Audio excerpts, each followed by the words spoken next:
Hello. आज हमने NPO के पार्ट 1 वीडियो में हमने ये देखा कि एनपीओज़ क्या होती है, वो कौन-कौन से अकाउंट्स प्रिपेयर करती है। इसके अलावा उन अकाउंट्स को प्रिपेयर करने के लिए उसके जो इनकम के रिसोर्सेज़ होते हैं वो कौन-कौन से होते हैं।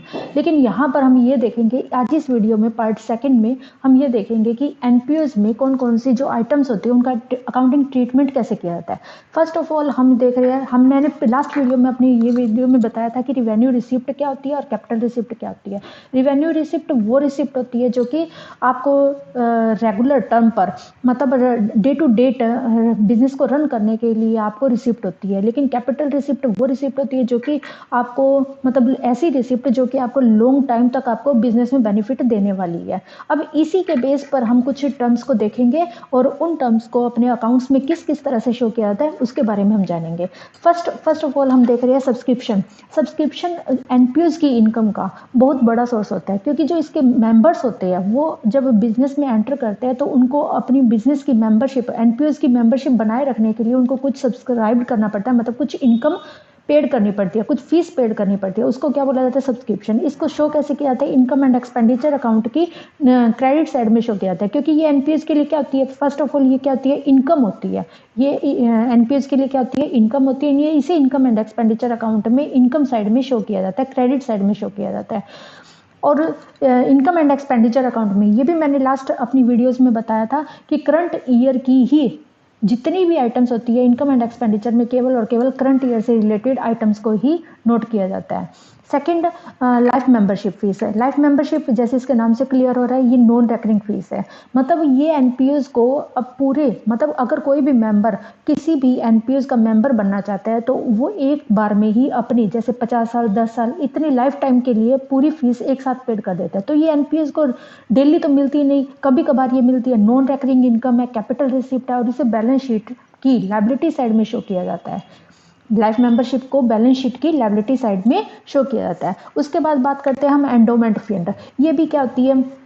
एनपीएस के लिए इनकम ही होती है। ये फंड अराइजेज होते हैं जैसे गिफ्ट के तौर पर अराइज हो गए, और ये लेकिन एक स्पेसिफिक पर्पस के लिए दिए जाते हैं। मतलब अगर किसी ने डोनेट किया है, किसी ने कुछ भी एंडोमेंट फंड के नाम से किसी भी स्पेसिफिक पर्पस के लिए दिया जाता है। जैसे अगर मैंने 50,000 रुपये कहीं पर डोनेट किया, किसी एनपीओ में डोनेट किया, तो वो केवल और केवल किसी स्पेसिफिक पर्पस के लिए आपको वो डोनेशन की अमाउंट एनपीओ को क्या करनी है? उस स्पेसिफिक पर्पस पर ही खर्च करनी है। तो जब तक वो खर्च नहीं होती तब तक वो क्या बनी रहेगी? उस एनपीओ के लिए क्या बनी रहेगी? वो लायबिलिटी की तरह काम करते हैं। कैपिटल रिसिप्ट होती है और बैलेंस शीट की लायबिलिटी साइड में से शो किया जाता है। फोर्थ पॉइंट पर करते हैं हम बात एंट्रेंस फीस की, जिसे कि दूसरा नाम बोल सकते हैं एडमिशन फीस भी होती है। ये जब कोई नया मेंबर जो होता है एनपीओ का वो मेंबरशिप लेता है तब उसे पीरियडिकली मंथली या फिर एनुअली कुछ अमाउंट पेड करनी पड़ती है, उसे क्या बोलते हैं? Entrance fees. लेकिन इसके बारे में कुछ जो पीपल्स है उनके बारे में वो लोग क्या करते हैं? कुछ पीपल्स तो इसको क्या मानते हैं? कैपिटलाइज करने के लिए बोलते हैं। लेकिन कुछ पीपल क्या कहते हैं? इसे क्या करना चाहिए? नॉन रेकरिंग और रेकरिंग मानना चाहिए। जो कैपिटलाइज करना चाहते हैं वो यही सोचते हैं कि ये नॉन रेकरिंग इनकम है। नॉन रेकरिंग क्योंकि आपने एक बार एंट्रेंस फीस दे दी तो बार बार एंट्रेंस फीस तो नहीं दी जाएगी।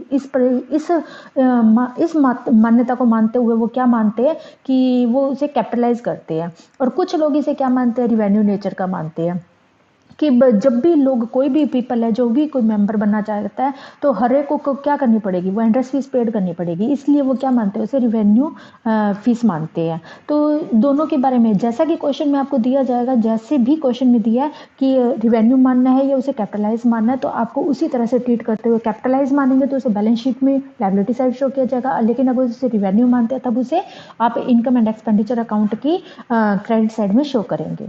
ठीक है। लेकिन अगर क्वेश्चन में कुछ भी नहीं दिया है तो आप इसे रिवेन्यू नेचर का मानते हुए इनकम एंड एक्सपेंडिचर अकाउंट की क्रेडिट साइड में दिखाओगे।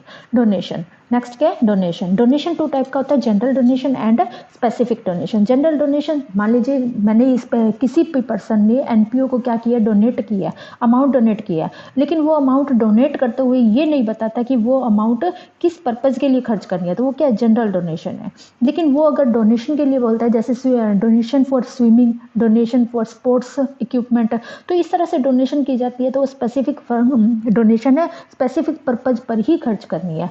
लेकिन इसलिए वो जब भी अगर स्पेसिफिक डोनेशन है, जैसे स्पेसिफिक पर्पज़ के लिए डोनेट किया जाता है, तो वो क्या है, बैलेंस शीट की लायबिलिटी साइड में शो किया जाएगा। और क्यों शो किया जाएगा, क्योंकि वो क्या है, कैपिटल नेचर का है, नॉन रेकरिंग है, ठीक है। और जनरल डोनेशन क्या आप रिवेन्यू नेचर का मानते हो, और उसे इनकम एंड एक्सपेंडिचर अकाउंट की क्रेडिट साइड में शो किया जाता है। नेक्स्ट पॉइंट क्या है, लीगेसी। लीगेसी, जब भी कोई पर्सन डिसीज्ड हो जाता है, जब किसी की डेथ हो जाती है, डिसीज्ड पर्सन अपनी विल के अकॉर्डिंग क्या करता है कि मेरी ये अमाउंट फलाना क्लब को, फलाना इंस्टीट्यूट को, या फलाना किसी भी एनपीओ को क्या कर देता है, डोनेट कर देता है। लीगेसी मतलब विल के अकॉर्डिंग कोई अमाउंट क्या करता है, वो डोनेट कर देता है। तो ये क्या होती है, एनपीओ के लिए कैपिटल रिसिप्ट होती है, उसे क्या बोलते हैं, लीगेसी बोलते हैं। Sale of old assets, next point है sale of old assets. Sale of old assets, जब एनपीओ क्या करती है, अपनी ओल्ड एसेट्स को सेल करती है, तो इसे तीनों जगह पर दिखाया जाता है, इनकम एंड एक्सपेंडिचर अकाउंट में, रिसिप्ट एंड पेमेंट अकाउंट में, एंड बैलेंस शीट में।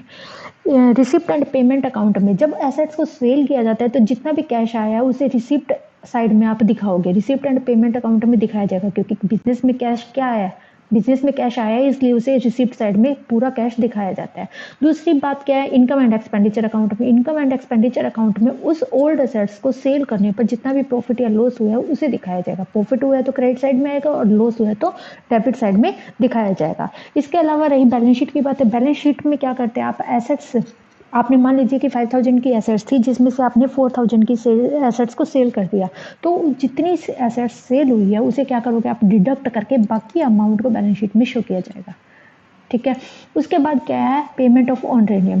पेमेंट ऑफ ऑनरेनियम में क्या होता है कि अगर मान लीजिए, एक एग्जांपल लेते हैं, अगर के एनपीओ में एनपीओ क्या करती है, अपने मेंबर्स को जीएसटी के बारे में नॉलेज देने के लिए किसी बाहर से किसी लेक्चरर को हायर करती है, ये या फिर लेक्चरर को बुलाया जाता है, तो वो क्या करता है, लेक्चरर वो उन्हें जीएसटी के बारे में नॉलेज देता है, और उसके बाद वो एनपीओ क्या करती है, उसको कुछ अमाउंट पेमेंट करती है। वो क्या कहा जा सकता है, इसे ये एक्सपेंडिचर है एनपीओज के लिए, और उसे डेबिट साइड में इनकम एंड एक्सपेंडिचर अकाउंट में दिखाया जाएगा। ये तो कुछ थे कुछ टर्म्स जो कि आप एनपीओ में अकाउंट्स को प्रिपेयर करते हुए जिन चीज़ों का ध्यान रखा जाएगा। उसके बाद नेक्स्ट टॉपिक क्या है हमारा, यहाँ पर छोटा सा टॉपिक है इस वीडियो में जो कवर कर रहे हैं, general and special funds. NPO में नॉर्मली क्या होता है, कैपिटल अकाउंट होता ही नहीं है। नॉर्मली आप जब सोल प्रोप्राइटरशिप या फिर पार्टनरशिप में देखा है, कंपनीज में देखा है, जब कैपिटल होती है, जब ओनर होता है, वो क्या लगाता है, बिजनेस में कैपिटल लगाता है, एसेट्स एंड लायबिलिटी के डिफरेंस को कैपिटल अकाउंट में शो किया जाता है, बैलेंस शीट की लायबिलिटी साइड में जो कि शो की जाती है। लेकिन एनपीओ में कैपिटल अकाउंट नहीं होता है, इसके अपोजिट में क्या होता है, कैपिटल फंड। क्या होता है इसके अपोजिट में, कैपिटल फंड होता है। कैपिटल फंड एक क्या है, जनरल फंड है। कैपिटल फंड क्या है, एक जनरल फंड है जो कि एनपीओ की बैलेंस शीट में दिखाया जाता है। लेकिन कुछ एक क्या होते हैं, स्पेशल फंड भी होते हैं। स्पेशल फंड का मीनिंग क्या है, जैसे इसके नाम से क्लियर है, स्पेशल फंड क्या है, स्पेशल पर्पस के लिए ही अमाउंट होती है उसके अंदर। जैसे कि आपने अलग से, जैसे हमने घर में भी देखते हैं कि एक नॉर्मली क्या करते हैं, कुछ अमाउंट को अलग से निकाल के रख लेते हैं, लेकिन वो अमाउंट क्या करते हैं, स्पेशल पर्पस के लिए यूज किए जाते हैं। मान लीजिए ये अमाउंट मैंने अपने घर में किसी मान लीजिए कि यहाँ पर अमाउंट मैंने निकाल के रखी है किसी स्पेशल पर्पज़ के लिए, स्पेशल पर्पज़ है, वो अमाउंट मैं क्या करूँगी, उस पर्पज़ के लिए ही यूज करूँगी, तो वो यहाँ पर क्या है, स्पेशल फंड है। तो ये क्या, स्पेशल पर्पज़ के लिए अमाउंट निकाली गई अमाउंट को क्या बोलेंगे, स्पेशल फंड बोला जाएगा। इन दोनों का ट्रीटमेंट यहाँ एनपीओ में किस तरह से ट्रीट किया जाता है, उसको मैं अपनी नेक्स्ट वीडियो में कवर करूँगी। Thank you all of you.